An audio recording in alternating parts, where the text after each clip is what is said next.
Next, we are looking at total system collapse. We are diving into bone marrow failure, specifically covering aplastic anemia and pure red cell aplasia. This is a high yield review, so let's get right into the disaster zone. Let's start with an ER presentation, the ticking clock. Look at the patient on your screen. This is a 24-year-old agricultural worker who is rushed in. He presents with profound fatigue and pallor. We take his temperature and he has a high fever of 103 degrees Fahrenheit or 39.4 degrees Celsius. But the most alarming finding, he is covered in petechiae, tiny non-blanching red dots on his oral mucosa and his legs. Fatigue, fever and bleeding. What does his blood look like? We order a CBC and the results show a total factory shutdown. Look at the gauges on the screen. They are all in the critical red zone. This is pancytopenia. First, severe anemia. His hemoglobin is 6 gram per deciliter. This is what drives the fatigue and pallor. Second, neutropenia. His WBC count is just 800 per microliter. This is what drives the high fever and severe infection risk. And third, thrombocytopenia. His platelets have crashed to 15,000 per microliter. This lack of primary hemostasis is what drives the petechial bleeding. All three cell lines are completely wiped out. Let's look at the histopathology. Welcome to the ghost town. On the left, you see the busy city, a normal hypercellular marrow packed with developing cells. On the right, you see the wasteland.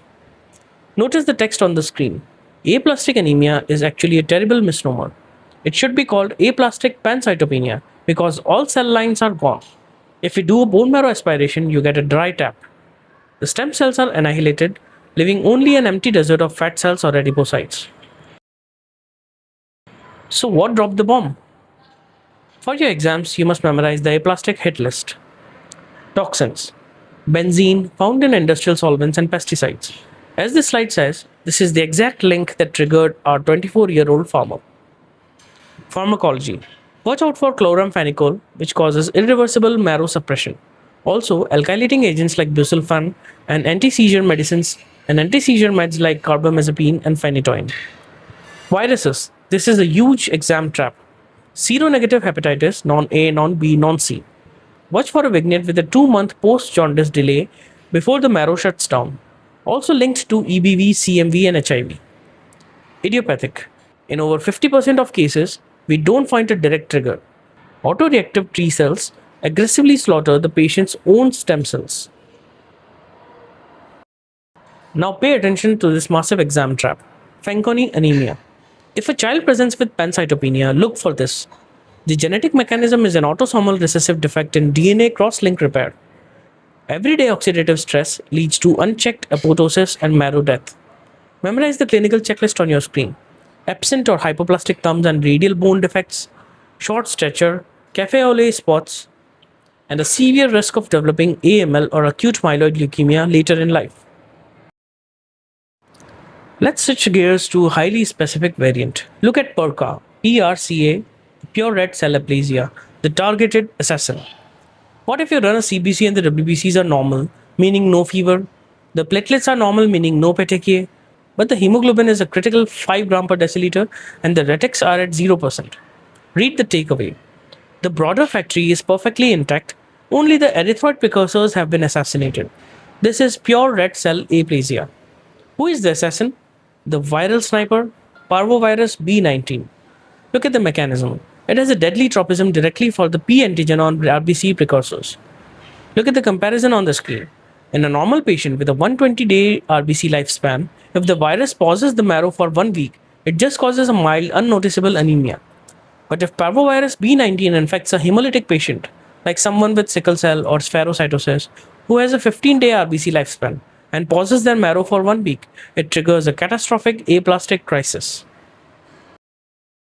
And here is the ultimate buzzword for pure red cell aplasia, thymoma. Look at the clinical scenario. A 50-year-old presents with PRCA. Your next best step on the exam? Order a CT of the chest. The pathology is that a mutated thymus gland produces rogue autoreactive T cells that specifically hunt RBC precursors.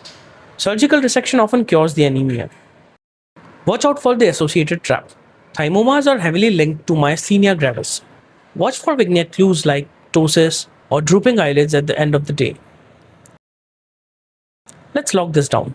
Here is the diagnostic synthesis, the marrow failure spectrum. Look at the table. The defect in aplastic anemia, it's pluripotent stem cell.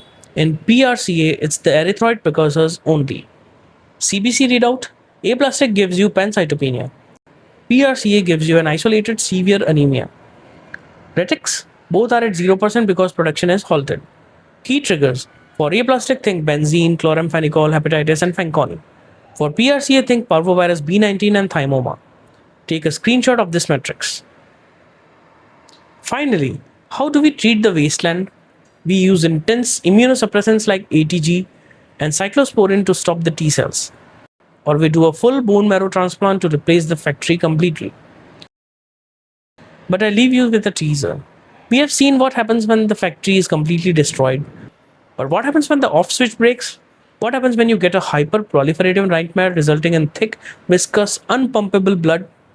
The JAK2 mutation is waiting. In our next part, we'll learn about Polycythemia Vera.